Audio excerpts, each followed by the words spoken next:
profeta Ezequiel, capítulo de número 37. Eu quero ler com a igreja. Se você concordar, eu vou ler os ímpares e você vai ler os pares. Eu quero ler 14 versos. Livro do profeta Ezequiel, capítulo de número 37. Eu transmito a saudação de nosso pastor presidente, pastor Milton Carvalho, ali na Catedral das Assembleias de Deus, Ministério do Belém, a cidade de Jacareí, a todos os irmãos, a igreja, o ministério. Quero louvar a Deus uma vez mais pelo Mateus e pelo Meuel, porque eu sei que não é tão simples organizar alguma coisa, fazer algum tipo de evento.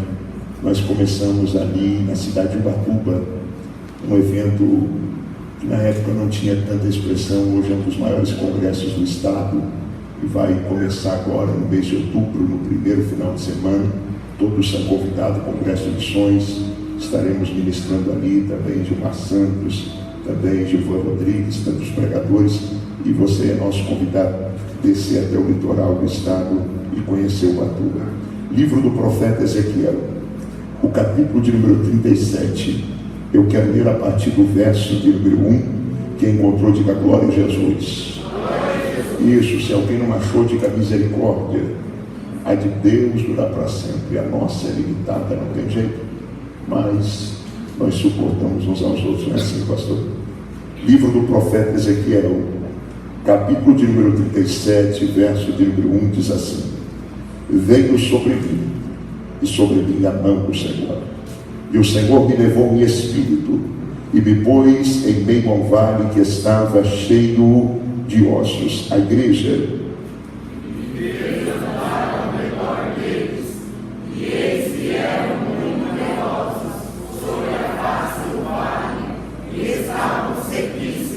E me disse: filho do homem, poderão viver estes ossos? E eu disse: Senhor Jeová, tu o sabes.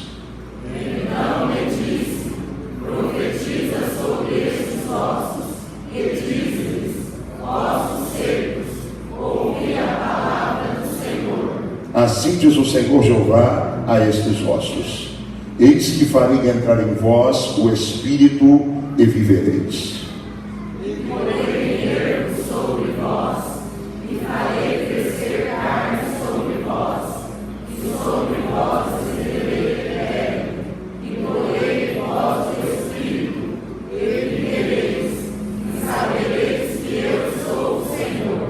Então profetizei como se me deu ordem, e houve um ruído enquanto eu profetizava, e eis que se fez um rebuliço, e os ossos se juntaram cada um ao seu osso.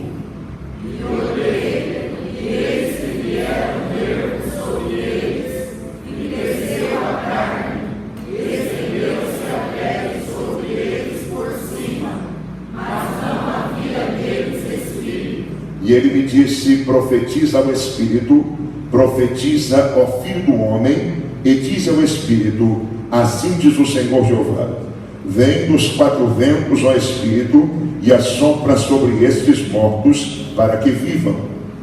E profetizei como ele me deu ordem. Então o Espírito entrou neles, e viveram, e se puseram em pé, um exército grande e extremo. Então me disse: filho do homem, esses ossos são toda a casa de Israel. Eis que dizem: os nossos ossos se secaram, e pereceu a nossa esperança, nós estamos cortados.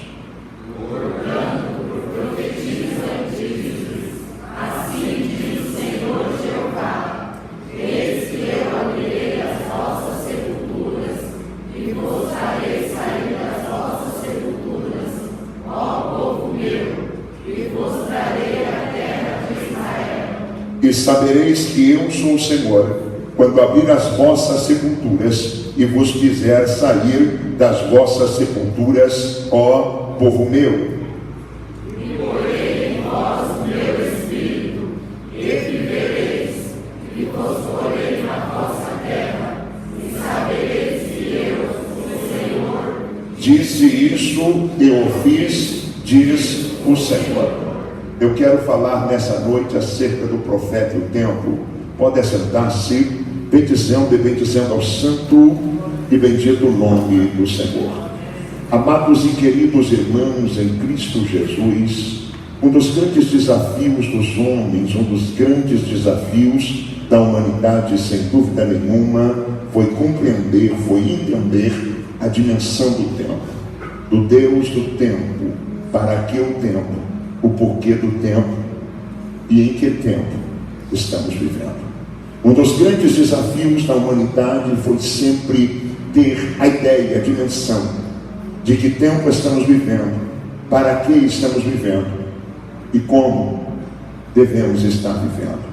E eu quero lembrar aos senhores que os gregos, quando falavam acerca do tempo, eles costumavam dizer que este tempo, marcado por horas, por minutos, por segundos, por centésimos, por milésimos, é o Cronos. Este é o tempo em que estamos vivendo neste momento, é o tempo que estamos vivendo agora, este é o Cronos.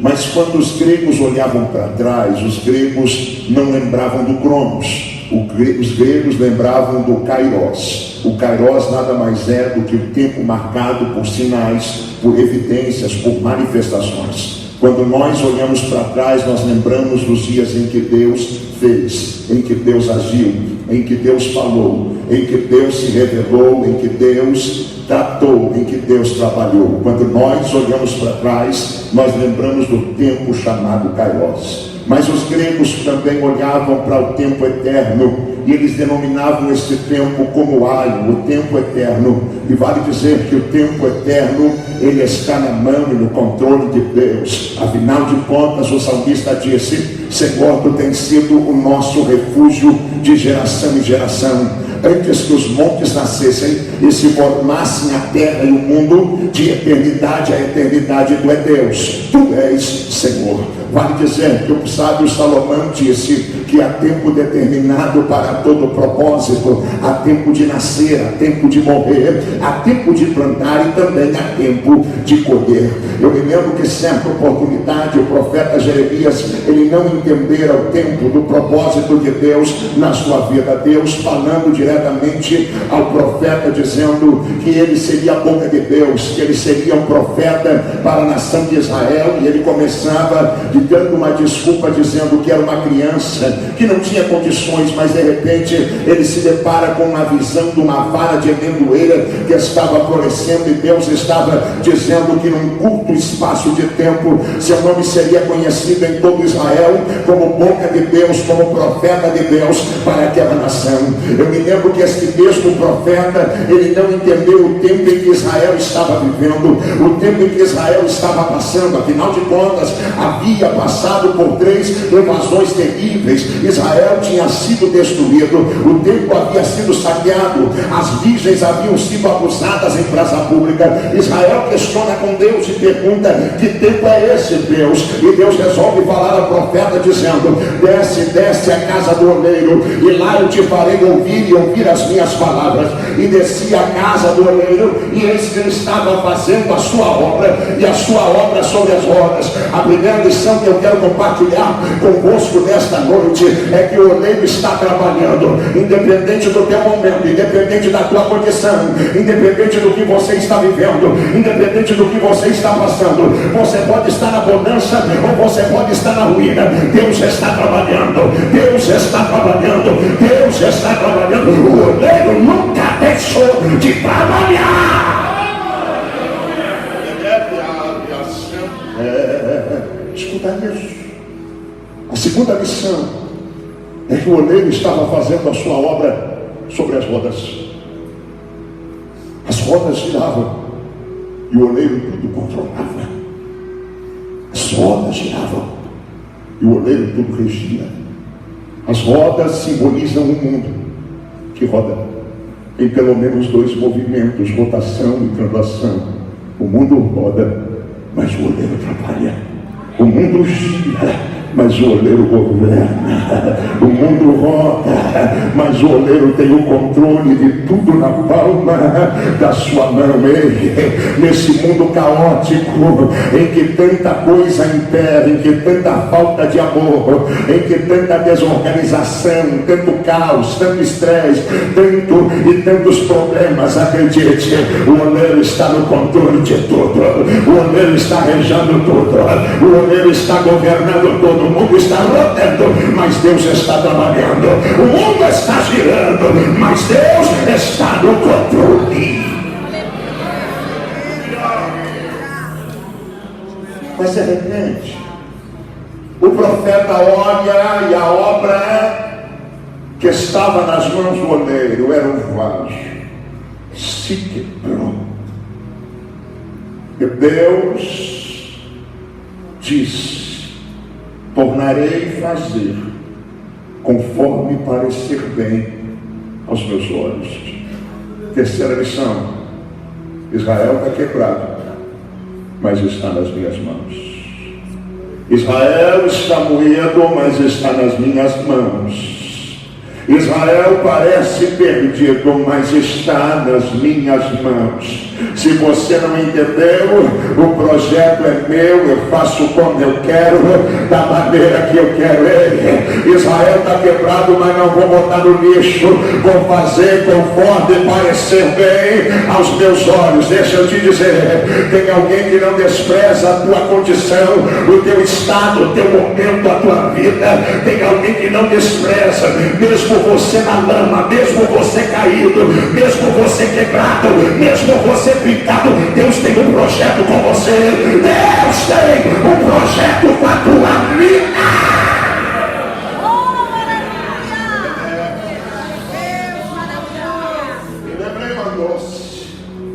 Escuta isso. Escuta isso. Eu estou falando dessas coisas porque muitas são as vezes que Deus tem dado a graça de nos usar, e vocês são testemunha disso. Quantas são as vezes que Deus nos usa e a gente desce, alguém vem à nossa direção, nos abraça e diz: Deus me usou nessa noite, eu precisava ouvir. E a gente não tem ideia daquilo que Deus está tratando, pastor Cícero.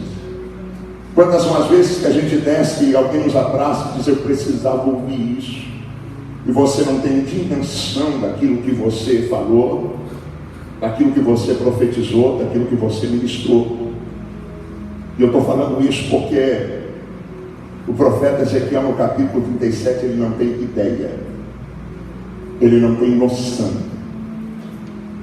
Ele está tendo uma visão, mas ele não tem ideia alguma daquilo que ele está profetizando. Eu vou provar isso daqui um pouquinho. Mas eu gostaria, eu sou desses pregadores dessa geração que ainda gosta da Bíblia.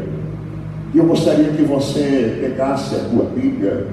Eu não sei se vai aparecer aqui, mas eu queria passear alguns versos convosco antes de entrar na mensagem. E eu queria que você observasse o verso 1. Por quê, pastor? Porque o profeta Ezequiel, ele é conhecido como o profeta do Espírito. Porque ele dá ênfase ao Espírito, ele dá a honra ao Espírito, ele dá a glória ao Espírito. O profeta Ezequiel reconhece que quem levanta é o Espírito, que quem carrega é o Espírito, que quem ergue é o Espírito, que quem honra é o Espírito, que quem se revela é o Espírito, que quem fala é o Espírito, que quem age é o Espírito, que quem governa é o Espírito. E ele começa dizendo: venho sobre mim a mão do Senhor. Escuta bem isso, eu faço questão, antes de entrar na mensagem, frisar esse verso, porque nós pertencemos à geração mais midiática de todos os tempos. tempos. Nós pertencemos à geração das redes sociais, nós pertencemos à geração multimídia, nós pertencemos à geração de flashes, de vídeos, à geração de status, à geração de memes. Nós pertencemos à geração dos WhatsApps, à geração de tanta comunicação que a gente até acaba esquecendo de alguma. Mas eu preciso lembrar a esta geração que profeta sem mão de Deus não é nada, que pastor sem mão de Deus não é nada, que pregador sem mão de Deus não é nada, que orquestra sem mão de Deus não é nada. Quem faz é Deus, quem honra é Deus, quem revela a sua glória é Deus. Ei, rapaz, para de dar importância para cartaz ou para imagem. Dê glória a Deus, dê louvor a Deus, dê a glória devida a Deus.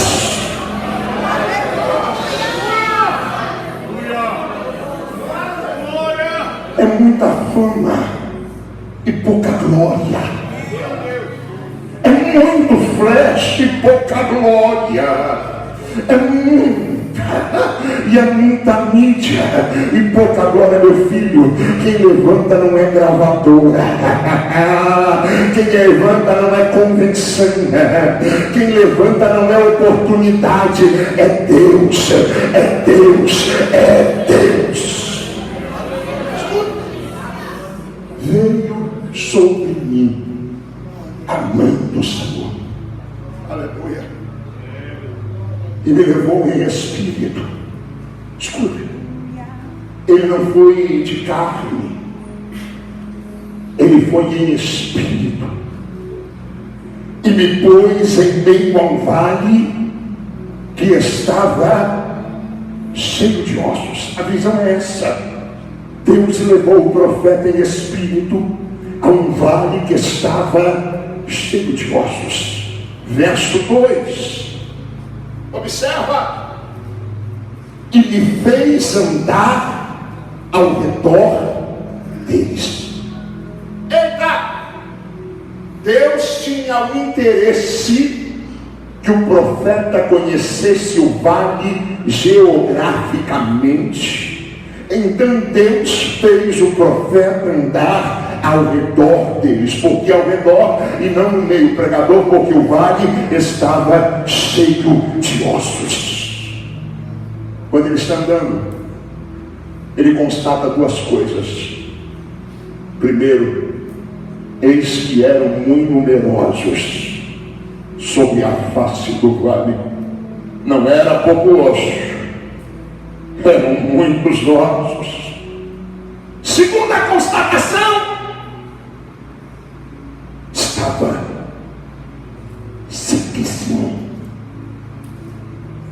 Isso denota que esse exército não morreu alguns dias, algumas semanas ou alguns meses, mas há muito tempo. Mas só agora Deus resolveu agir. Só agora Deus resolveu falar. Só agora Deus resolveu mostrar. Só agora Deus resolveu tratar. Por que, pregador? Porque Ele é Senhor do tempo, age quando quer, da maneira que quiser, porque Ele é Deus, porque Ele é Senhor. Entenda que uma vez por todas Ele tem o controle do tempo na palma da sua mão. E me diz: poderão viver esses ossos? Ei. É Deus questionando o profeta. Mas por isso, cuidado aqui. Poderão viver esses ossos? O profeta Ezequiel, no capítulo 37, não é aquele menino que foi levado na segunda leva, na segunda invasão babilônica, não. O profeta Ezequiel, no capítulo 37, é um homem experiente. É um homem que tinha inúmeras experiências com Deus, principalmente junto ao rio Quebara, onde a glória de Deus se revelou a ele por diversas vezes. O profeta Ezequiel era um homem que conhecia o trabalhar de Deus. E quem conhece um pouquinho de Deus sabe que Deus não depende de conselho de ninguém. Deus não depende de favor de ninguém. Deus não depende de palpite de ninguém, de ideia de ninguém. Deus não depende de conselho de homem nenhum. Deus é pleno e tem vontade própria. Se tu não pegou, lá vai. Deus é pleno e tem vontade própria. O profeta Ezequiel para e começa a dizer: peraí, nunca foi como eu quis, sempre foi como o Senhor quis. Nunca fui eu que decidi, sempre quem decidiu foi o Senhor. Nunca fui como a minha vontade, sempre foi como a tua vontade. Então, aleluia, tu tens, eu não tenho, tu és, eu não sou, tu fazes, eu não faço, tu podes, mas eu não posso. Então, tu sabes, ó Deus. E parece que eu vejo Deus dizendo assim: rapaz, eu gostei da tua resposta. Gostei. Porque me respondesse desta forma, eu vou permitir que tu sejas um instrumento do milagre. Eu torno a dizer, Deus não depende de ninguém. O cemitério está cheio de gente insubstituível. Deus nunca dependeu de pregador, Deus nunca dependeu de cantor, Deus nunca dependeu de missionário, de missionária, de pastor, de pastora. Deus é pleno, Deus é pleno, Deus é pleno. Os anjos queriam descer e pregar o evangelho. Deus olhou para a terra e disse assim: não, eu tenho uma meia dúzia lá, tenho. Deus, mas são fracos, mas a minha graça basta. Deus, são limitados, mas a minha graça basta. Deus, são preguiçosos, eu tenho bom ânimo, a minha graça basta.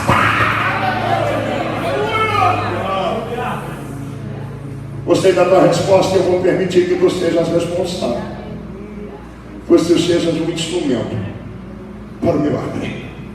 Profetiza sobre estes ossos e diz-lhes: ossos secos, ouvi a palavra do Senhor.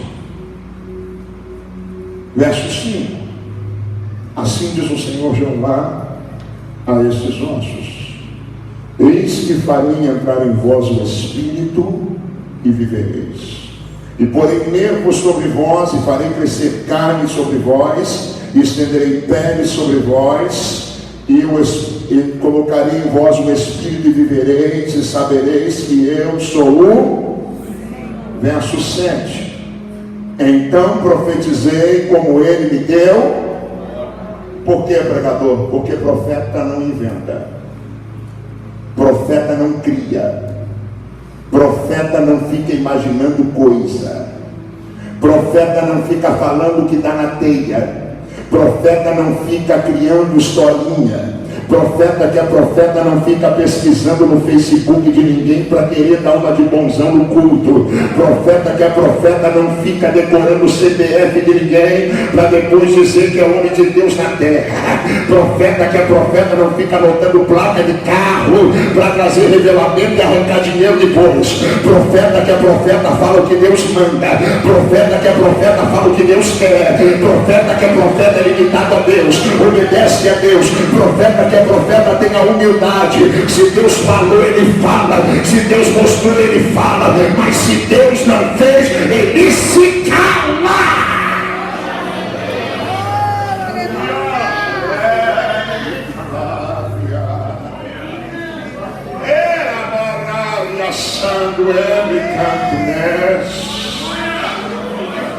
Eu era menino e aprendi com o Senhor. Ainda menino, ainda buscando revelamento, ainda atraído pelas coisas, cidadão me disse assim: eu tenho um mistério para você.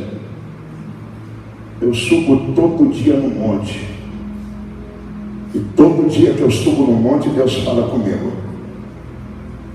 Eu digo: que monte que é esse? Estou atrás, preciso saber.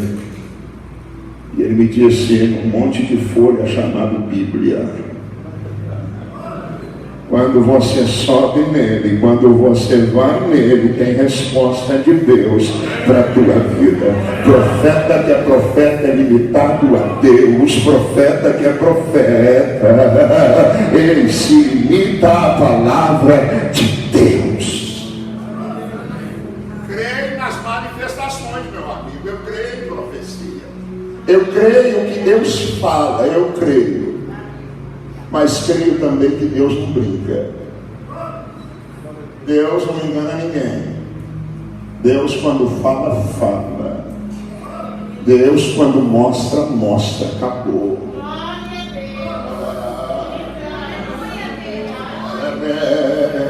Então profetizei, como me deu ordem, deixa eu correr. Deus tem uma palavra para mim, para a tua vida. E houve um ruído enquanto eu profetizava, e eis que se fez um rebuliço, e os ossos se juntaram, cada um ao seu. Repita comigo: cada osso sabia o seu lugar. Um dos grandes problemas desta geração é que tem crente que ainda não descobriu o seu lugar. Um dos grandes problemas é que tem ovelha que quer sair do aprisco e não descobriu o seu lugar. Há um espírito de insubmissão, há um espírito de deslealdade, há um espírito de infidelidade atingindo o aprisco, e muita gente, aleluia, se veste desta capa, mesmo sendo membro da Assembleia de Deus. Deixa eu te dizer uma coisa: ovelha é aos pés do pastor. Ovelha que é ovelha, ela produz quando está na posição. O teu lugar é aos pés do bom pastor, meu filho. Quem está nos pés de Jesus é humilde. Quem está nos pés de Jesus se submete. Quem está aos pés de Jesus não dá trabalho. Quem está aos pés de Jesus quer graça, quer perdão e quer misericórdia. Nada hoje. Sabia o seu lugar? Deixa eu correr. E olhei, e eis que vieram nervos sobre eles, cresceu carne, estendeu pele sobre eles por cima, mas não havia neles espírito. E ele me disse: profetiza ao Espírito, profetiza ao Filho do Homem, e diz ao Espírito: assim diz o Senhor Jeová, vem dos 4 ventos ao Espírito, e assopra sobre estes mortos para que vivam.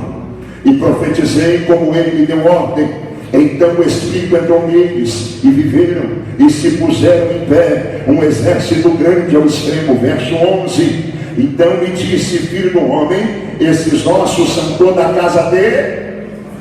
Esses nossos são toda a casa de... Gente, é inaceitável que alguém chame a noiva do cordeiro de vale de ossos secos. É inaceitável, é intolerável chamar a igreja do Senhor de vale de ossos secos. Por quê, pregador? Porque eu repito, a igreja é do... E o Senhor bateu no peito dizendo: eu sou o caminho, a verdade e a vida. Enquanto Jesus for o Senhor da igreja, a igreja tem vida. Enquanto Jesus estiver no meio da igreja, a igreja tem vida. Enquanto Jesus estiver regindo a igreja tem vida.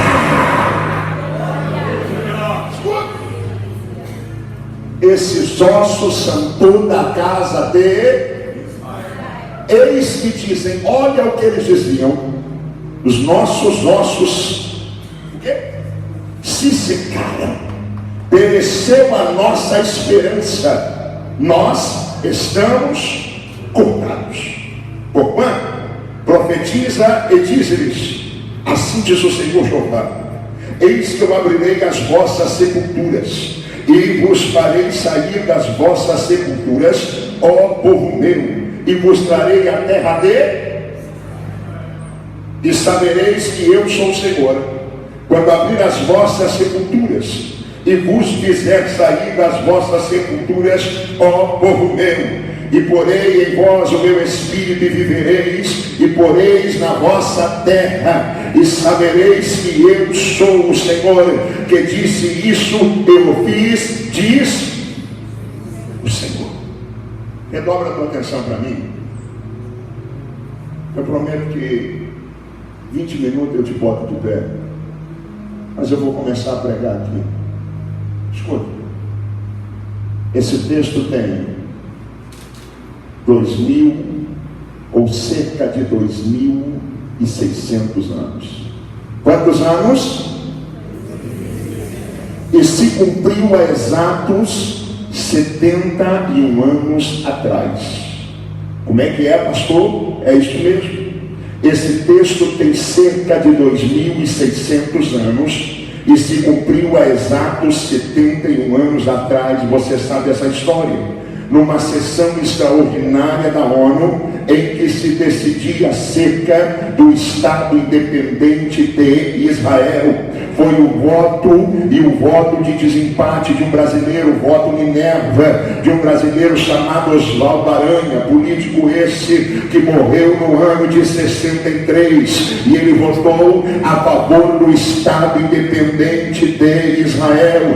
Quando isso se cumpriu um grande eixo de profecias da Bíblia. Afinal de contas, o livro do profeta Amós, no capítulo 9, fala acerca desse mesmo assunto. O livro do profeta Oséias, no capítulo 14, fala acerca desse mesmo assunto. O livro do profeta Zacarias, no capítulo 10, fala acerca desse mesmo assunto. O livro do profeta Obadias, no capítulo 1, fala acerca desse mesmo assunto. O livro do profeta Jeremias, no capítulo 29, fala acerca desse mesmo assunto. O livro do profeta Isaías, no capítulo 59 e no capítulo 60, fala acerca desse mesmo assunto, a restauração de Israel. Vale dizer que naqueles dias em que Oswaldo Aranha votou a favor do Estado independente de Israel, aeronaves, tropas e mais tropas de aeronaves sobrevoaram o território de Israel, a fim de demarcar terra, a fim de demarcar território. Você já viu avião na Bíblia? Pastor, peraí, pega leve, avião na Bíblia não. Avião tem cerca de 2 séculos, não mais do que isso. Foi um brasileiro que inventou. Tem gente que diz que foi 2 irmãos americanos. Não, pastor, avião na Bíblia não dá. A Bíblia tem mais de 2.000 anos. Abra a tua Bíblia, livro do profeta Isaías, capítulo de número 60. O profeta está profetizando acerca desse momento histórico, a restauração de Israel. De repente ele olha para cima e vê aeronaves voando e demarcando o território. No capítulo 60, no verso 8, ele olha e não entende, começa a dizer: quem são esses que vêm voando como nuvens ou como pombas sobre as suas janelas? Ele não sabia o que era, mas Deus estava velando pela sua palavra para que se cumpra. Afinal de contas, Deus não é Deus de confusão.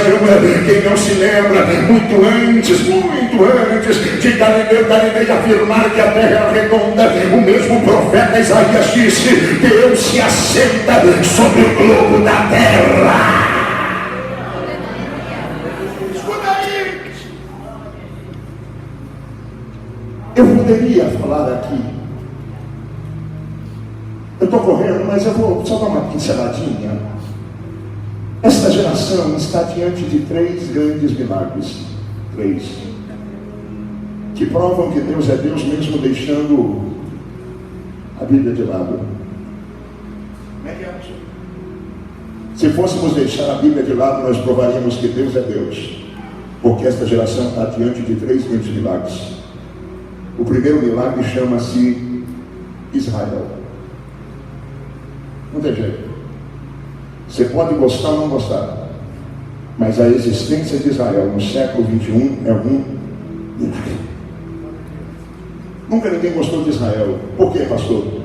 Porque todos nós sabemos, até um analfabeto lá na rua sabe, que há uma promessa sobre Israel. Nunca na história ninguém gostou. Olha para a história para ver. Teu, Amorreu, Filisteu, Egito, Síria, Persa, Medo-Persa, Roma. Nunca ninguém gostou de Israel. Nunca ninguém gostou. Pastor, o senhor está falando de 3.000 anos atrás. Não, vamos para o tempo moderno. Só um tal de Adolfo Hitler matou 6 milhões de judeus. Tá bom para você? Stalin na Rússia matou, feriu, perseguiu todo e qualquer judeu. Mussolini na Itália matou, feriu, perseguiu todo e qualquer judeu. Ah, pastor, Hezbollah, olha o que ele faz com o judeu. Xiitas, olha o que ele faz com o judeu. Nunca ninguém gostou de Israel. Por quê, pastor? Porque há uma promessa sobre Israel. Eu vou me atrever, eu vou contar um negocinho aqui rapidinho. Se você um dia tiver a chance de ir em Jerusalém, para todo lado que você anda em Jerusalém tem escavações. Escavações arqueológicas, isso é ciência.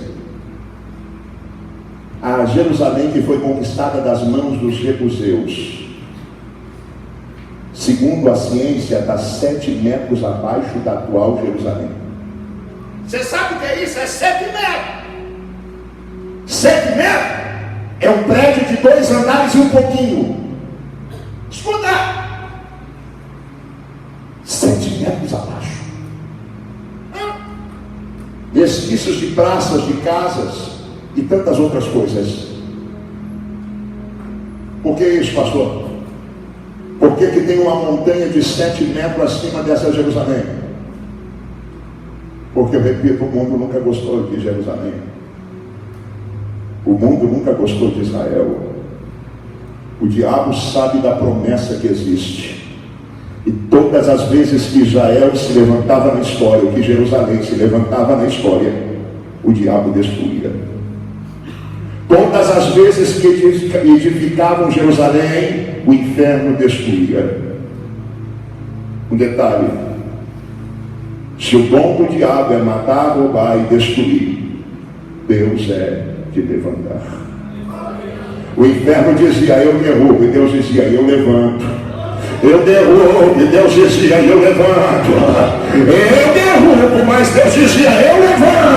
Foram tantas vezes destruídas e foram tantas vezes reedificadas em cima de entulhos, que Jerusalém foi crescendo, foi crescendo, foi crescendo. Não entendeu, pregador? Eu vou liberar uma promessa de Deus para a tua vida, para alguém que entrou aqui na ruína, para alguém que entrou aqui na lama, para alguém que entrou aqui caído. Talvez você está dizendo: é o fim. Deus está dizendo: eu levanto de novo, eu levanto de novo. Talvez você não está entendendo.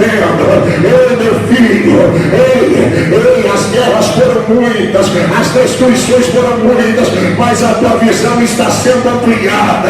A tua visão está sendo ampliada. Você está vendo melhor. Você vai ver além do vale, além da luta, além da guerra, a soberania de Deus. Deixa eu correr. Escuta aí. Segundo grande milagre, que Deus é Deus, está na tua mão aí, a Bíblia.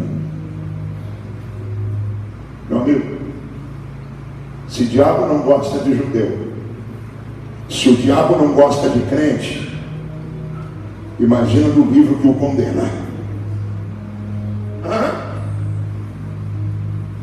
E a morte e o inferno foram lançados no lago de fogo. Esta é a segunda morte.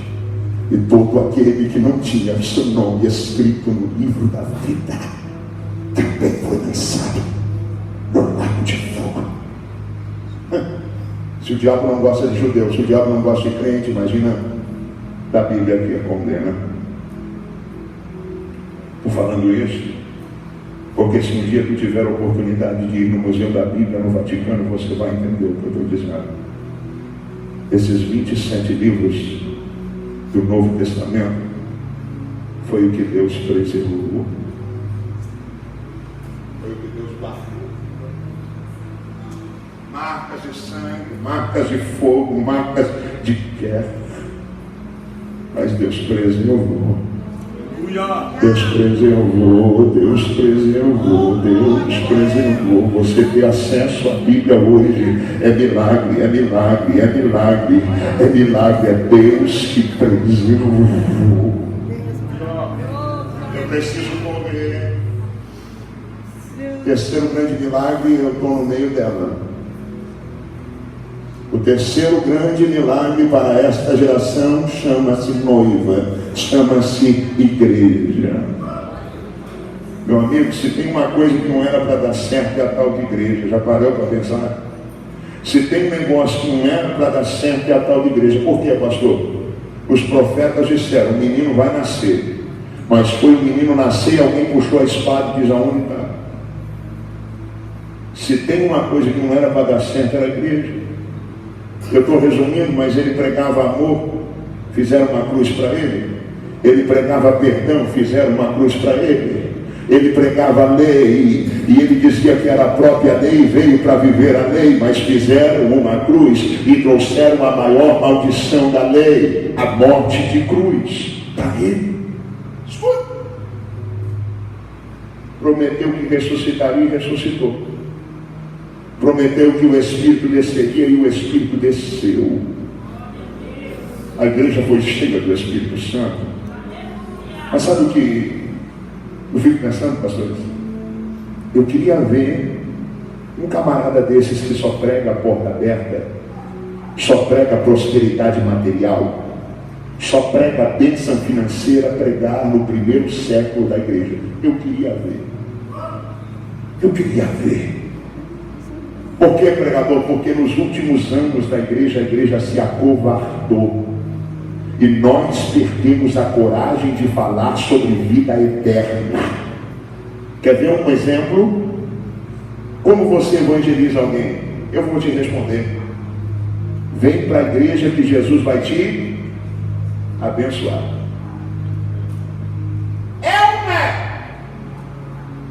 Eu queria ver um evangelista desses falar para a igreja, para um judeu dos dias da igreja primitiva, vem para a igreja que Jesus vai te abençoar. O judeu ia responder assim, vem cá, abençoar é morrer a fio da espada, apedrejado ou entrar na cova, na arena. Fala para mim o que é abençoar. Abençoar é viver o resto da vida fugindo, morando em montanhas. Fala para mim o que é abençoar. Mas deixa eu te dizer uma coisa, quanto mais se perseguia, mais a igreja crescia. Quanto mais gente se lançava na cova, mais gente na rua aparecia dizendo glória a Deus e aleluia. Quanto mais gente se passava a espada, mais gente aparecia dizendo, eis-me aqui, Senhor, envia-me a mim, ao ponto do homem dizer, não tenho mais controle, perdi o controle, tem crente demais na terra, já sei, vou ficar de dono da igreja, vou fingir minha conversão. Houve a falsa conversão de Constantino, perto do século 3, o homem bateu no peito dizendo, sou dono da igreja, mas o verdadeiro dono bateu na porta e disse, e eu estou à porta e bato, se alguém ouvir a minha voz, eu entrarei, com ele cearei, e ele comigo. A igreja ao passar dos séculos fez atrocidades, todos sabem disso. Matava em nome de Deus, feria em nome de Deus, fazia cruzadas em nome de Deus. A igreja desses dias está na Bíblia. Aonde, pastor? Uma prostituta que se embriagou com o sangue dos santos. Escuta! Hoje existe igreja que prega o que a Bíblia diz, que fala o que a Bíblia diz, que planta o que a Bíblia diz, que semeia o que a Bíblia diz, é milagre. Escuta! Existe igreja que ainda fala e ensina como a Bíblia ensina, é milagre. Deixa eu correr, eu falei demais lá. Escuta isso. Esse texto tem cerca de 2.600 anos. E um dos grandes desafios dos tempos, eu volto a repetir, foi entender os tempos.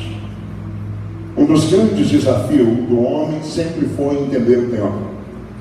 Quem não se lembra o que os discípulos diziam? Mestre, quando será o fim? Quando o Filho do Homem virá? Quando será a consumação de todas as coisas? Fala para mim. Qual é o tempo? Quais são os sinais dos últimos dias? Jesus deu muitos sinais. Guerras, rumores de guerra, terremotos. São tantos sinais que eu vou me deter apenas a esses. Tem um que me inquieta. Ele disse que seria como nos dias de Noé, em que se casavam e davam-se em. Principal característica desses dias, sabe qual é? Normalidade. Nem chuva caía.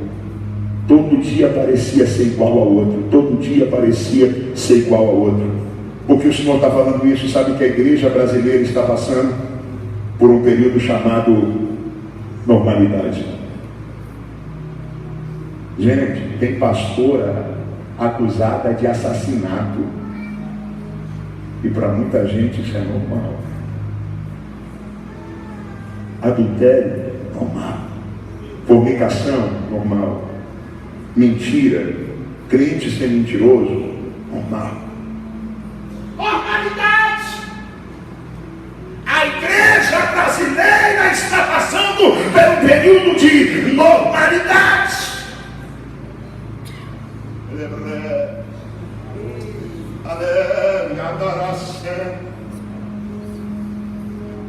Mas eu quero compartilhar convosco nessa noite. Eu estou caminhando para encerrar.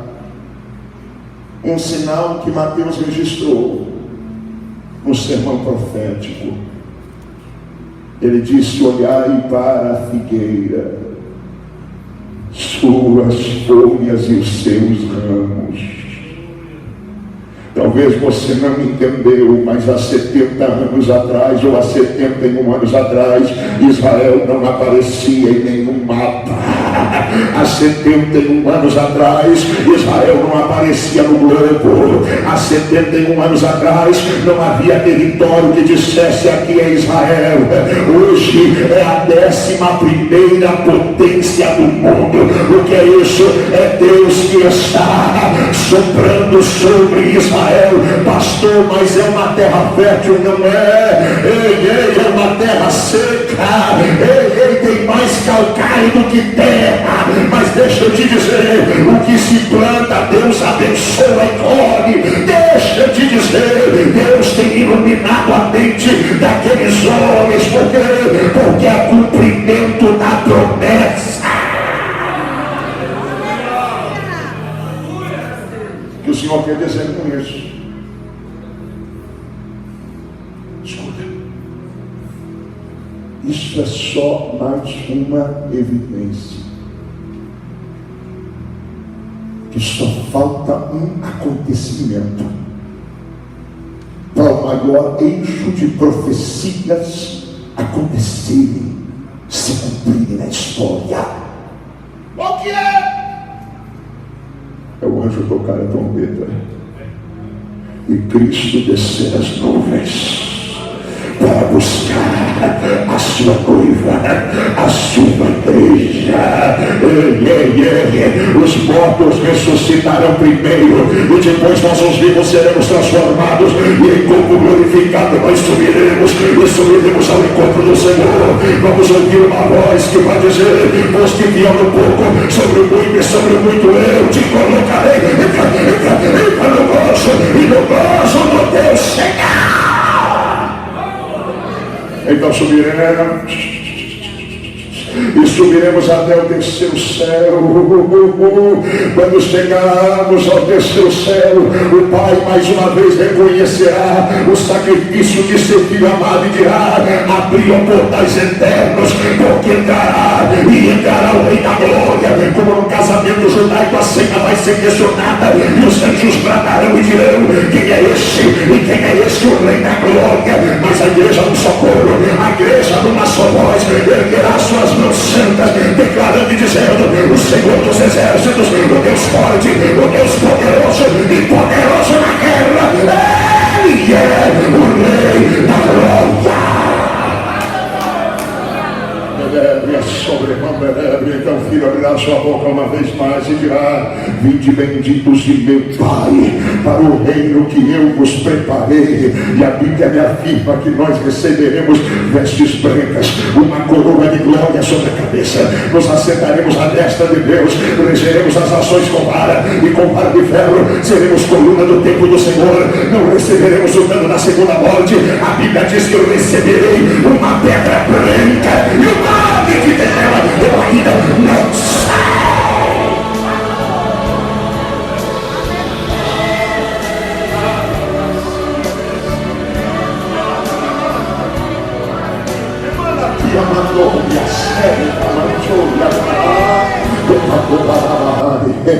Dá uma sacudida em alguém, pergunta para ele, por favor, aonde você vai estar daqui 70 anos? Pergunta para ele, pergunta para ele, pergunta para ele. Se ele não souber responder, diga para ele, então te prepara, te prepara, te prepara, te prepara, te prepara.